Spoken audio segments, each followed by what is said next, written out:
तो इस sheet number 60 में यहाँ से करते हैं। तो क्वेश्चन नंबर 5 में एंटी क्लॉकवाइज का वर्क डन नेगेटिव है और क्लॉकवाइज का वर्क डन पॉजिटिव है।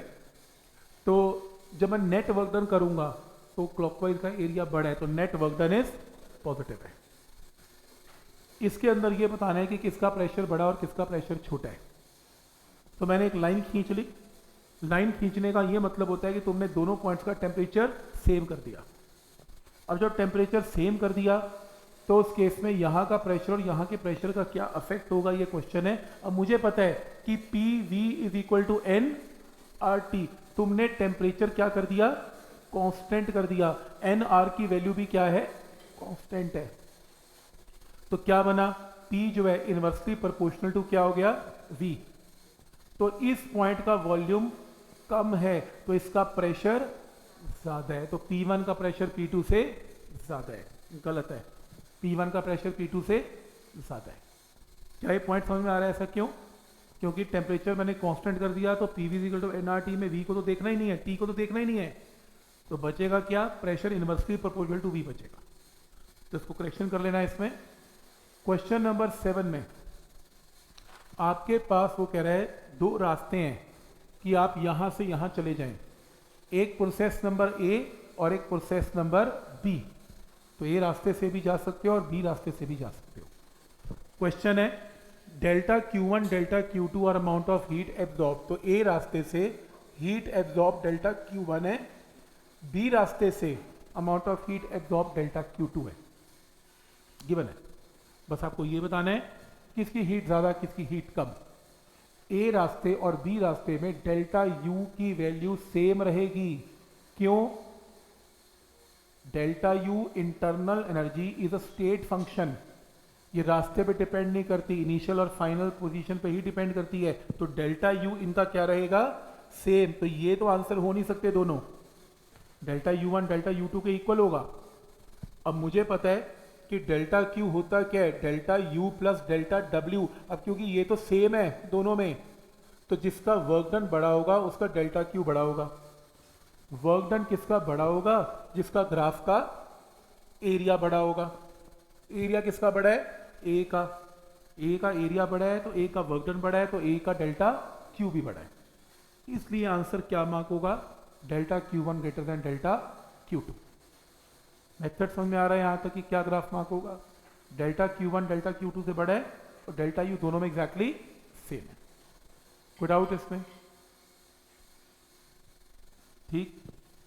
तो next question number 8।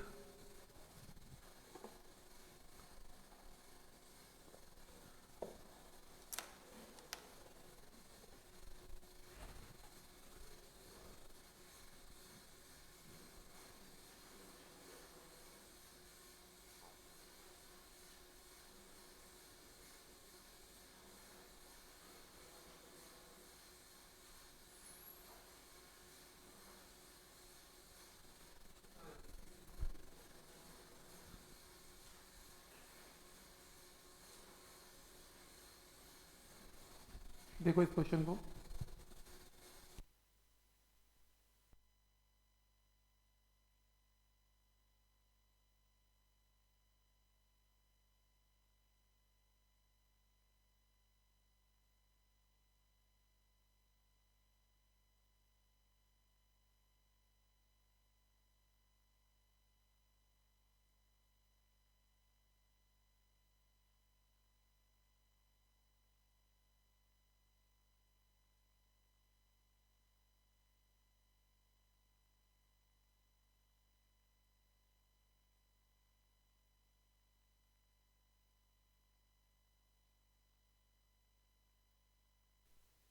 Three 300 joule of heat is added to 25 gram of sample of a material. Its temperature rises from 25 से 45। तो मैंने इतनी हीट दी, टेम्परेचर बढ़ गया। Thermal capacity of the sample क्या है और स्पेसिफिक हीट क्या है। थर्मल कैपेसिटी होती क्या है, heat upon change in temperature. इसको थर्मल कैपेसिटी बोलते हैं। और हमने ये पता है Q क्या होता है, MC डेल्टा T। तो Q बाई डेल्टा T क्या है, थर्मल कैपेसिटी। तो थर्मल कैपेसिटी या तो ऐसे निकाल दो Q बाई T से, या फिर M इंटू C से। ना तुम्हें m पता है ना c पता है, तो कम से कम तुम्हें हीट तो पता है, कम से कम चेंज ऑफ टेम्परेचर तो पता है। आंसर थर्मल कैपेसिटी क्या करनी है, delta Q by delta T. फिर तुमने स्पेसिफिक हीट निकालनी है, फिर लिखो formula Q is equal to M C delta T, तो C is equal to Q by M into delta T. अब Q बाई डेल्टा टी ऊपर से आ चुका है थर्मल कैपेसिटी, इसको मास से क्या कर दिया, डिवाइड। आंसर स्पेसिफिक हीट आ गई। तो पॉइंट समझ में आ रहा है, पहले थर्मल कैपेसिटी निकाल ली delta Q by delta T, Q by T, Q भी पता है, डेल्टा टी भी पता है। फिर स्पेसिफिक हीट के लिए क्यू और डेल्टा टी की वैल्यू को पुट कर दिया और मास से फर्दर डिवाइड करके स्पेसिफिक हीट भी आ जाएगी। देखो शीट आपको फिर से सारी करनी पड़ेंगी, पर यह है कि आपको हिंट देता जा रहा हूं कि किस तरीके से करना है ताकि आपको आइडिया हो जाए। क्लियर है यहां तक? नेक्स्ट क्वेश्चन नंबर 9 कैलोरीमेट्री का है, इसकी जरूरत नहीं है। क्वेश्चन नंबर 10 भी कैलोरीमेट्री का है, इसकी जरूरत नहीं है।